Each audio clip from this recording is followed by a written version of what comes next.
Hello friends, आज हम खनिजों पर चर्चा करेंगे कि राजस्थान की क्या स्थिति है खनिजों के मामले में। ठीक है, राजस्थान को आपको पता है खनिजों का अजायब घर कहा जाता है। क्यों कहते हैं अजायब घर? अजायब घर क्या होता है? अजायब घर ऐसी जगह होती है, स्थान विशेष होता है जहाँ पशु पक्षी इनकी क्या होती है, ज़्यादा से ज़्यादा मात्राएं पाई जाती है। ठीक है, ज़्यादा से ज़्यादा मात्रा के साथ ज़्यादा से ज़्यादा प्रकार होते हैं मुख्य रूप से। ठीक है, तो अपने को पता है राजस्थान को खनिजों का अजायब घर क्यों कहा? क्योंकि यहाँ 82 प्रकार के खनिज पाए जाते हैं। कितने? 82 प्रकार होते हैं। 57 का ही उत्खनन है। ठीक है, पाए कितने? 82। तो पहला क्वेश्चन तो आपका यही बन गया कि राजस्थान में कितने प्रकार के खनिज पाए जाते हैं? 82। ठीक है, अब खनिजों में क्या होता है, कुछ ऐसे खनिज भी है जो केवल राजस्थान में मिलते हैं। जैसे बताओ, तो इसमें जैसे बात करते हैं तो तीन प्रकार के खनिज है जो केवल राजस्थान में, बाकी देश में कहीं नहीं है। ठीक है, तीन कौन कौन से हैं सर? इसको मैं याद कराता हूं, एक ट्रिक से आपको। तीन है। आपके घर पे क्या है? एक शीशा लगा है। क्या लगा है? शीशा।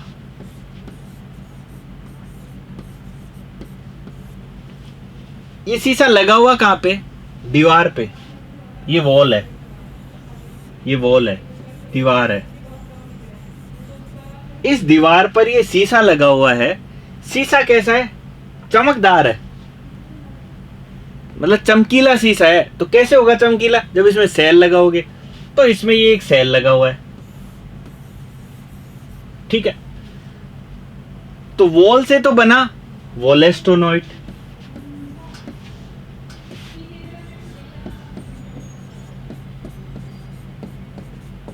क्या बना बच्चों? वोलेस्टोनॉइट। शीशा से बना शीशा जस्ता, और सेल से बना सेलेनाइट। सेलेनाइट। तो ये कैसे खनिज हैं जो केवल और केवल कहां मिलते हैं? राजस्थान में। तो राजस्थान में क्या मिलता है? दीवार है, वॉल मिलती है, वॉल पे शीशा लगा होता है, शीशे में सेल लगा होता है। तो इससे क्या हो जाएगा? वोलेस्टोनॉइट। शीशे से शीशा जस्ता, सेल से सेलेनाइट। ठीक है, याद रख लेना, ये आ सकता है 100%। आया भी है। आरएस की प्रारंभिक परीक्षा 2018 में हुई थी, उसमें आया था। तो ये आया है, आता है। ठीक है, तो तीन है ऐसे, मतलब देश में 3 प्रकार के ये खनिज हैं। ठीक है, उसके अलावा कुछ ऐसे हैं जिनका बहुत ज्यादा उत्पादन है, लगभग मतलब 50% से भी ज्यादा उत्पादन है, उत्खनन है। कुछ ऐसे भी है जिनका 50% से ज्यादा उत्खनन है, जिनमें जिप्सम है, चांदी है, कैल्साइट है। ठीक है, ये हो गए। जिप्सम है, चांदी है, कैल्साइट है, शीशा जस्ता, वोलेस्टोनॉइट, सेलेनाइट है। ये हो गया। ठीक है, राज्य का जो श्रम व रोजगार विभाग है उसके द्वारा एक निर्धारित मजदूरी दी जाती है मजदूरों को। वो किस आधार पर दी जाती है? उनका विभाजन होता है अलग अलग। जैसे श्रेणी में श्रमिक क्या अलग अलग श्रेणी में होते हैं। जैसे कुछ होते हैं अकुशल, कुछ होते हैं अर्धकुशल। ठीक है, कुछ कुशल और कुछ होते हैं उच्च कुशल। अकुशल कौन होते हैं? अकुशल ऐसे श्रमिक होते हैं जिन्हें किसी प्रकार का कोई स्किल नहीं होता, जाते हैं, काम करते हैं, आ जाते हैं, उन्हें उस काम के प्रति कोई ज्ञान नहीं होता। ठीक है, उनको किस श्रेणी में रखा जाता है? अकुशल की श्रेणी में। ठीक, तो उनके लिए एक निर्धारित किया है सरकार ने। क्या? कौन से? अकुशल। एक हो जाएंगे अर्धकुशल। सरकार ने क्या कहा कि जो अकुशल है उनको हम 252 रुपए देंगे। ठीक है भाई, और बोले साहब कोई और ज्यादा कुशल है उसको क्या करोगे? उसको हम एक काम करेंगे, 12 रुपए और बढ़ा के दे देंगे। कितने? 12 बढ़ाए तो 264 रुपए। और बोले साहब कोई कुशल है तो उनको इन्होंने कहा कि जो कुशल है उसको और 12 बढ़ा देंगे। कितने बढ़ाओगे साहब? तो बोले इनके 276 रुपये हो जाएंगे। और के साहब जो उच्च कुशल है उसका क्या करें? बोले यार ये तो मल्टी टैलेंटेड आदमी है, उसको सब ज्ञान है, इसको हम क्या करेंगे 50 रुपये और बढ़ा देंगे। तो कितने हो जाएंगे? 326 रुपये। तो ये याद करने का तरीका है कि किस किस तरह से हो जाएगा। +12 कर दो इसमें, आपको याद रखना है। बाकी अकुशल होते हैं ना, जो आपके मनरेगा में काम करने वाले हैं ना, उनको इस श्रेणी में रखा जाता है। ठीक है, मनरेगा की छोटी मोटी याद कर लो। मनरेगा कब स्कीम कब शुरू हुई, बस ये पूछा जाता है कई बार। ये हुई थी 2 फरवरी 2006 में ये स्कीम शुरू हुई थी। ठीक है, मनरेगा। तो ये पूछा जाता है 2 फरवरी 2006 को। ये है। अभी क्या है, अभी सरकार ने कुछ परिवर्तन करे, कहा कि बोले ये जो पैसा है ना, जो आगामी 1 जुलाई है 2022 तक देंगे। उसके बाद कहा है कि इस पैसे में हमने परिवर्तन कर दिया, 7 रुपए और बढ़ा दो, उतने हम दे देंगे। कितने? 1 जुलाई 2022 बाद कितने? 7 रुपए और बढ़ा दो इन सबके। 252 + 7 कितना हो गया? 259 रुपए।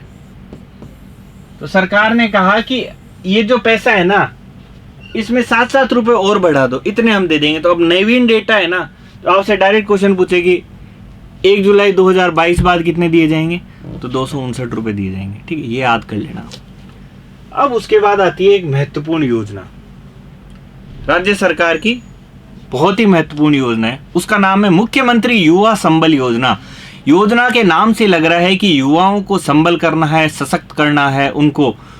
किनको? जो बेरोजगार युवा है भाई, जिसके पास रोजगार है वो पहले से सशक्त है, उसको क्या सशक्त करोगे? इन्होंने कहा जो बेरोजगार है ना, उनको हम सशक्त करेंगे। कैसे करोगे? तो सरकार ने कहा कि आपको हम एक बेरोजगारी भत्ता दे देंगे। कितना दोगे? तो इन्होंने कहा कि हम पहले स्कीम शुरू करी 1 फरवरी 2019। कब शुरू हुई? 1 फरवरी 2019। इन्होंने कहा कि इस तारीख को हम आपको 3000 रुपये लड़कों को दे देंगे और 3500 रुपये लड़कियों को दे देंगे। जब स्कीम शुरू हुई, अब सरकार ने कुछ परिवर्तन कर दिए पिछले बजट में, और इसी बजट में और उसमें राशि में बढ़ाया है। क्या बढ़ा दी? कि जो पुरुषों और महिलाओं को दी जाने वाली जो राशि है, उसको पहले मैंने बोला 3000, तो अब इन्होंने कह दिया कि भाई 3 और जो 3.5 है ना, इसमें तो महंगाई को देखते पार नहीं पड़ रही। तो क्या करें? सरकार ने परिवर्तन करे नए, इस राशि को कर दिया 4000 और 4500। ये तो देंगे पुरुष को और ये देंगे स्त्री को। अब क्या भाई सबको दे दोगे क्या? बोले नहीं, सबको नहीं देंगे। ऐसा व्यक्ति जिसके परिवार की आय ना 2 लाख से कम होगी उसे ही देंगे। ठीक है, और इन्होंने कहा कि जो एज है वो भी ऐसे नहीं हो कि आप 30 साल से बड़े हो, आप 30 साल तक हो तो आपको देंगे। ठीक है, तो ये 2 चीजें और हो गई। किस किस को? एक तो 30 वर्ष तक की आयु,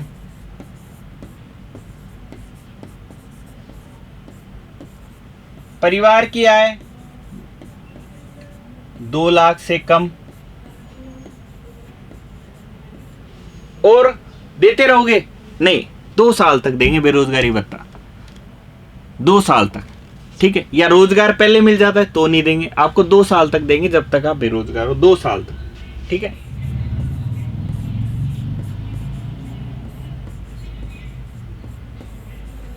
और क्या चेंजेस करे सरकार ने? अब है ना, और कुछ पहले क्या सीधे देते थे बेरोजगारी भत्ता कि कोई काम नहीं कराना, घर बैठा है कुछ ही काम कर रहा है, दे दिया। अब सरकार ने कहा भाई हम फ्री में तो नहीं देंगे, एक काम करेंगे, आप हमारे जो सरकारी कार्यालय हैं वहां आओ, आपको पहले 3 महीने तक ट्रेनिंग देंगे। ट्रेनिंग के बाद आप क्या कुशल हो जाएंगे, थोड़े से हमारे एक तरह से विभाग से फेमिलियर हो जाओगे, तो आपको उसके बाद में डेली 4 घंटे आकर अपना जो श्रम जो कौशल हुआ है उसका योगदान देना होगा। जैसे मान लो टीचर वाला जो सरकारी डिपार्टमेंट है उसमें किसी को शिक्षा विभाग से संबंधित दे दी ट्रेनिंग 3 महीने की, उसके बाद में वो शिक्षा से जुड़ेगा, उस क्षेत्र में जाके उसको काम करना होगा, डेली 4 घंटे अपना श्रम योगदान देना होगा।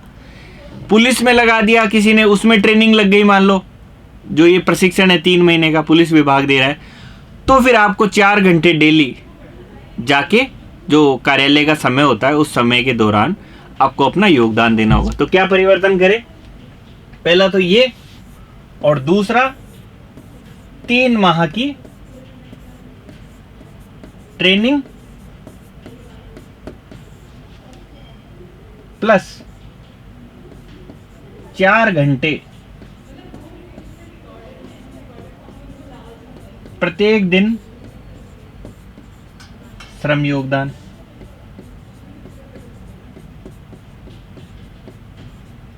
कहां पर? सरकारी कार्यालय, सरकारी कार्यालय में। ये आपकी स्कीम है मोटी मोटी, मुख्यमंत्री युवा संबल, मतलब युवाओं को ही सशक्त करना है। करेंगे कैसे? पैसे दे देंगे 4 और 4.5 हजार रुपए, ऐसे दे दोगे? नहीं साहब, आपको 3 माह की ट्रेनिंग देंगे, फिर आपको डेली आके 4-4 घंटे हमारे कार्यालय में आके सहयोग करना होगा। ठीक है साहब, सबको दे दोगे? नहीं। किस किस को देंगे?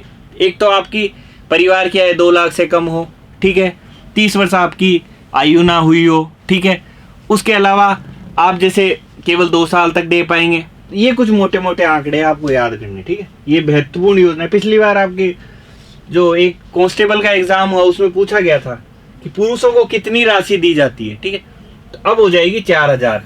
पहले कितनी थी? 3,000। अब कितनी आएगी? 4,000। इसलिए ये स्कीम महत्वपूर्ण है। ये इसका स्क्रीनशॉट ले लो, ये चेंजेस हुए देखो। थैंक यू दोस्तों।